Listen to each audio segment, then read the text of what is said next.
आपने बहुत मर्तबा बहुत सारे लोगों से ऐसा कहते हुए सुना होगा कि लाइफ में जितनी जल्दी हो सके इन्वेस्टमेंट स्टार्ट कर देना चाहिए, और जल्दी इन्वेस्टमेंट स्टार्ट करने के एक नहीं बहुत सारे फ़ायदे होते हैं। अब मैं आपको एक एग्जांपल देता हूं।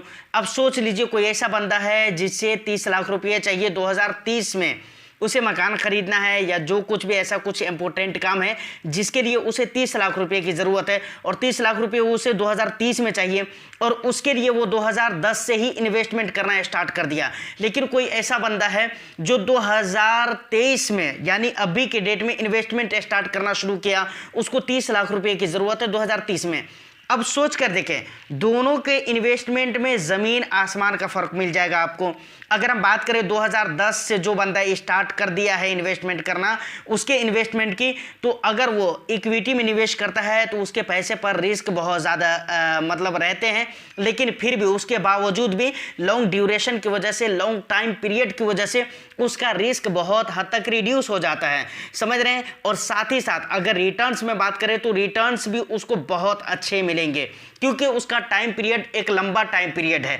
अगर वहीं पर हम बात करें कोई ऐसा बंदा है जो 30 लाख रुपये 2030 में चाहिए जिसको, और वो 2023 से मेहनत कर रहा है, तो सोचिए उसे प्रॉब्लम, सबसे पहला प्रॉब्लम तो ये है कि उसे मंथली इनकम जो इन्वेस्टमेंट करना पड़ेगा मंथली एसआईपी के जरिए और जैसे भी हो, तो उसे एक लंबे और मोटे अमाउंट के साथ मंथली एसआईपी स्टार्ट करनी पड़ेगी। तो ये भी एक मुश्किल तरीन काम हो जाता है जो सबके लिए पॉसिबल नहीं होता है। दूसरी बात है कि इतना कम, ज़्यादा दिन बचा नहीं है, 7 साल का पीरियड बच जाता है बीच में। 2023 चल रहा है, 2030 में तो 7 साल बच जाता है अगर 2023 को छोड़ दे तो अब सोच कर दे कि 7 साल बचता है। इस बीच में उसके पास रिस्क भी बहुत ज़्यादा रहता है, इक्विटी में निवेश करेगा। दूसरी बात, वहाँ पर रिटर्न्स भी उसको उतने अच्छे नहीं मिल पाएंगे, ज़रूरी नहीं कि नहीं मिल पाएंगे, हो सकता है उसको भी अच्छे रिटर्न्स मिल जाए, मार्केट की कंडीशन बहुत अच्छी हो जाए। कुछ भी सही नहीं कहा जा सकता है स्टॉक मार्केट में, लेकिन फिर भी जो एक अनुभव लगाया जाता है वो यही कहा जाता है कि इक्विटी मार्केट में लंबे समय में अच्छा खासा रिटर्न्स देखने को मिलता है। तो हो सकता है शायद वो रिटर्न्स उसको ना देखने को मिले जो 2010 वाला को देखने को मिल जाए। तो इसीलिए बहुत ज़रूरी होता है कि लाइफ में जितनी जल्दी हो सके इन्वेस्टमेंट स्टार्ट कर देना चाहिए। इसी तरह के एक सवाल हमारे पास आए हैं, जिस सवाल के बारे में मैं आज की इस पूरी वीडियो में डिटेल्स में मैं आपको बताने वाला हूं। सवाल यह है कि 2030 में 50 लाख या 40 लाख रुपए की ज़रूरत है बेटी की शादी के लिए, उसको कैसे तैयार किया जा सकता है, ये फंड कैसे तैयार किया जा सकता है, हम इस पे बात करेंगे। देखिए, अगर आप भी उनमें से हैं जिन्होंने बहुत सारा टाइम ख़राब कर दिया है और अभी तक इन्वेस्टमेंट जर्नी स्टार्ट नहीं किया, यानी आपको लेट हो गया है, तो टेंशन लेने वाली कोई बात नहीं है, और लेट ना हुआ है फिर भी आपको ये वीडियो देखना चाहिए, क्योंकि इससे बहुत सारी चीज़ें आपको सीखने को मिलने वाली हैं। तो 2030 में अगर बेटी के शादी के लिए 40 लाख या 50 लाख रुपए हमें जुटाना है, या फिर इतना बड़ा फंड हमें तैयार करना है, तो आखिर कैसे फंड ये तैयार हो सकता है, कितने की हमें मंथली एसआईपी करनी पड़ेगी, प्लस कहाँ पे हमें एसआईपी करनी पड़ेगी। दूसरी बात यह है कि जहाँ पर भी हम एसआईपी करेंगे वहाँ से कितने % हमें रिटर्न्स मिलने चाहिए, ये सारा कुछ हम डिटेल्स में बात करने वाले हैं।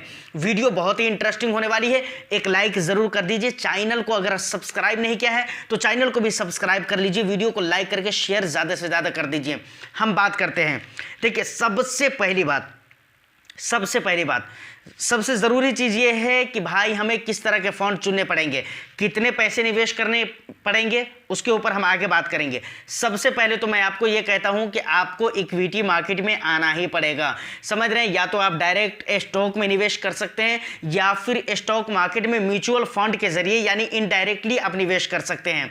हम यहाँ पे म्यूचुअल फंड की ही बात करने वाले हैं। तो आपको इक्विटी में आना पड़ेगा, क्योंकि इक्विटी में ही ये चीज़ें पॉसिबल है कि आपको अच्छा खासा रिटर्न्स वहां पर देखने को मिल जाता है। और बीच में 7 साल का पीरियड है, तो मुझे लगता है कि 10-11% का रिटर्न्स तो आराम से मिल ही जाएगा। और ऐसे भी कहा जाता है कि औसतन लंबे टाइम में 12% के रिटर्न्स तो देखने को मिल ही जाते हैं इक्विटी मार्केट में, ऐसा लोगों का मानना है। तो यहां पर मैं आपको कहना चाहूंगा कि हर हाल में आपको इक्विटी मार्केट में आना पड़ेगा। अब इक्विटी में बोले तो लार्ज कैप भी आते हैं, मिड कैप भी आते हैं, उसके बाद क्या कहते हैं कि स्मॉल कैप भी आते हैं। उसके अलावा और भी कई सारे सारे मतलब कैटेगरी है म्यूचुअल फंड के जो अपने ज़्यादातर पैसे को इक्विटी मार्केट में निवेश करता है। जैसे मल्टी कैप वगैरह देख लीजिए तो वहाँ पर 25-25 का मामला रहता है। इस तरह करके 75% पैसे इक्विटी में चले जाते हैं। बाकी के कुछ डेट वगैरह डेट में या फिर कहाँ पर निवेश करेगा वो फंड मैनेजर के ऊपर डिपेंड रहता है। इस तरीके के और भी कैटेगरी हैं जिनके बहुत सारे पैसे इक्विटी में आ जाते हैं, समझ रहे हैं ना। तो यहाँ पर तो क्लियर हो गया कि भाई आपको इक्विटी में आना पड़ेगा। अब हम बात करते हैं कि हमें कितने पैसा निवेश करना पड़ेगा। सबसे पहले अगर हम बात करें कि 2030 तक के आपको 40 लाख रुपए का फंड तैयार करना है तो उसके लिए आपको हर महीने 23,000 की SIP करनी पड़ेगी। कितने हज़ार की मैं बोल रहा हूँ? 23,000, 23,000 की SIP आपको करनी पड़ेगी। अब सिर्फ SIP करने से आपको काम नहीं चलने वाला है, बल्कि अनुअल स्टेप अप जो होता है ना, अनुअल स्टेप अप मैं बोल रहा हूँ, मंथली स्टेप अप नहीं बोल रहा हूँ। अनुअल स्टेप अप आपको 10% का करना पड़ेगा। मतलब जितना पैसा आप साल भर में निवेश करेंगे उसका 10% आपको अगले साल बढ़ाकर निवेश करना है, समझ रहे कि नहीं। अब दूसरी बात, वहाँ पर से आपको रिटर्न्स कितने मिलने चाहिए? वहाँ पर से रिटर्न्स आपको मिलने चाहिए 13%। इस तरीके से आप जोड़ लीजिए। टाइम पीरियड क्या रहेंगे? 7 ईयर्स रहेंगे। ये सारी चीज़ मैं प्रैक्टिकल भी आपको करके दिखलाने वाला हूँ। मोबाइल फ़ोन पे स्टेप अप SIP कैलकुलेटर पर चलेंगे, वहाँ पर डिटेल्स में मैं आपको दिखलाने वाला हूं। तो आपके फंड हो जाएंगे लगभग कितने लाख के? 40 लाख के, लगभग नहीं बल्कि 40 लाख के हो ही जाएंगे। 40,77,000 ऐसा कुछ का फंड आपका तैयार हो जाएगा। खैर हम डिटेल्स आगे में देखेंगे कैलकुलेटर SIP पे, समझ रहे हैं, स्टेप अप SIP पे। उसके बाद अगर हमें 50 लाख रुपए का फंड तैयार करना है तो उसके लिए हमें मंथली कितने की SIP करनी पड़ेगी? मंथली SIP हमें 29,500 रुपये की करनी पड़ेगी। और अनुअल स्टेप अप कितने कराएगा? 10% कराएगा, समझ रहे हैं, सेम है।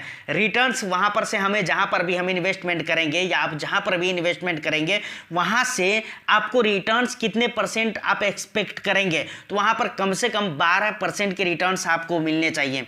12% की रिटर्न्स मैं बोल रहा हूँ। उसके बाद टाइम पीरियड सेम रहेगी 7 ईयर्स। तो आपके अमाउंट 50 लाख रुपए का जो फंड है वो तैयार हो जाता है इस तरीके से। अब बात आती है कि देखिए यहाँ पर आप कहेंगे कि भाई 23,000 की SIP या फिर 29,500 की SIP, ये तो बहुत लंबा चौड़ा अमाउंट हो जाता है। देखिए ये चीज़ मैं शुरू में ही आपको बोला हूँ कि जितने लेट से आप स्टार्ट करेंगे इन्वेस्टमेंट करना उतना ज़्यादा मंथली SIP भी आपको पे करना पड़ेगा। और दूसरी बात ये भी है कि रिस्क भी बहुत ज़्यादा रहेगा। और उसके बाद एक और भी ज़रूरी बात है कि इतना अमाउंट के लिए, सेम फंड तैयार करने के लिए अगर कोई बंदा 2015 से मेहनत कर रहा है, 2010 से मेहनत कर रहा है तो उसको बहुत अच्छा परसेंटेज में उसको रिटर्न्स मिल सकते हैं। लेकिन उसको जितना रिटर्न्स मिल जाए, आप 2023 से स्टार्ट कर रहे हैं और 2030 में आपको फंड चाहिए, पैसे चाहिए और 7 साल का बीच में टाइम पीरियड बन जाता है, तो आप सोच कर देखिए आपको उतना अच्छा रिटर्न्स मिलेगा या नहीं मिलेगा, ये भी कोई गारंटी नहीं है। लेकिन 7 ईयर्स का टाइम पीरियड है तो फिर भी मुझे लगता है कि 11% 12% के रिटर्न्स तो आपको मिल ही जाएंगे। अब जरा हम स्टेप अप SIP कैलकुलेटर पर चलते हैं और वहां पर डिटेल्स में हम कैलकुलेशन करके देखते हैं कि एग्जैक्टली हमारे कितने पैसे बन जाते हैं। तो ये रहा स्टेप अप SIP। यहाँ पर ग्रो का स्टेप अप SIP कैलकुलेटर आपको नज़र आ रहा है। ये कोई पेड प्रमोशन नहीं है। सबसे पहले हम ये देखते हैं कि 7 साल में 40 लाख का फंड कैसे तैयार हो सकता है। यहाँ पर 25,000 ऑटोमेटिक है तो मैं इसको 23,000 कर देता हूँ।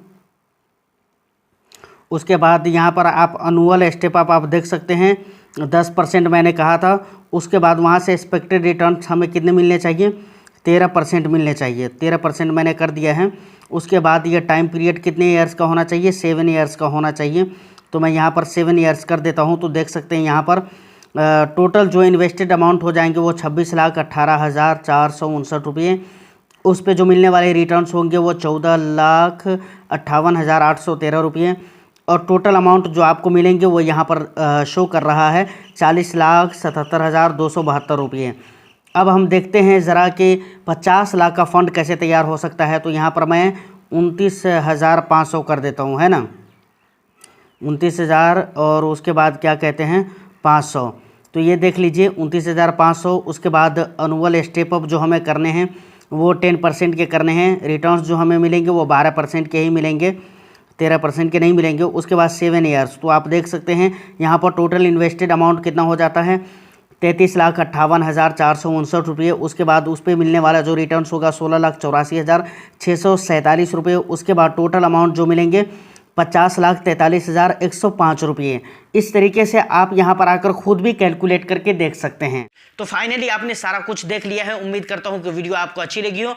वीडियो अगर अच्छी लगी है तो एक लाइक कर दीजिए, शेयर कर दीजिए। चैनल को सब्सक्राइब नहीं किया तो सब्सक्राइब कर लीजिए, क्योंकि इसी तरह के इंटरेस्टिंग कंटेंट मैं आपके लिए लेकर आता रहता हूँ। मैं फिर मिलता हूँ किसी नेक्स्ट वीडियो में। जब तक के लिए all the best. Thank you for watching.